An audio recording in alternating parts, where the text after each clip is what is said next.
সময়ের সাথে সামাজিক ব্যাধিতে পরিণত হচ্ছে ডিজিটাল জুয়া। আসক্ত হচ্ছেন তরুণ তরুণীরা, অনায়াসে প্রচার হচ্ছে এসব অনলাইন ভিত্তিক বিভিন্ন জুয়ারও।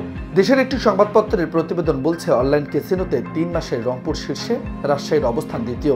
এতে করে কয়েক লক্ষ মানুষ ক্ষতিগ্রস্ত হয়েছে এই দুই অঞ্চলে। তবে এবার অনলাইনে সকল ধরনের জুয়া নিষিদ্ধ করা হয়েছে। উপদেষ্টা পরিষদের বৈঠকে সাইবার সুরক্ষা আইনের অনুমোদন দেওয়া হয়েছে।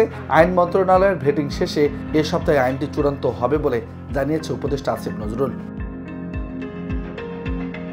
মঙ্গলবার ফরেন সার্ভিস একাডেমিতে উপদেষ্টা পরিষদের বৈঠক শেষে ব্রিফিংয়ে এসব কথা বলেন আইন উপদেষ্টা। তিনি জানান, ওয়ালটন আবারও মিলিনিয়ার অফারে ওয়ালটন ফ্রিজ কিনে আপনিও হয়ে যেতে পারেন মিলিয়নিয়ার। মিলিনিয়ার ছড়াছড়ি দেশ জুড়ে, এটা শুধু ওয়ালটনই পারে। আগে সাইবার সিকিউরিটি আইনে 9টি ধারা বাতিল করা হয়েছে, ফলে আগের সরকারের মন করা 90% রাজনৈতিক মামলা বাতিল হবে। আইন উপদেষ্টা বলেন, নতুন সাইবার নিরাপত্তা আইনে অনলাইন জুয়া নিষিদ্ধ করা হয়েছে। এছাড়া আরও কিছু সিদ্ধান্ত এসেছে যা আগের আইনে ছিল না। তিনি জানান, বিগত সরকারের আমলে জাতির পিতা এবং জাতীয় পতাকা অবমাননা নিয়ে যেসব মামলা হতো সেগুলো সহ 9টি ধারা বাতিল হয়েছে। বাতিল হওয়া 9টি ধারায় 95% মামলা হতো, যা এখন স্বয়ংক্রিয়ভাবে বাতিল হয়ে যাবে।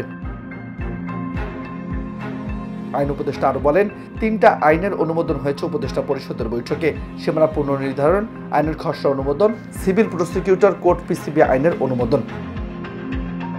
নিউজ ডেস্ক, বার্তা 24।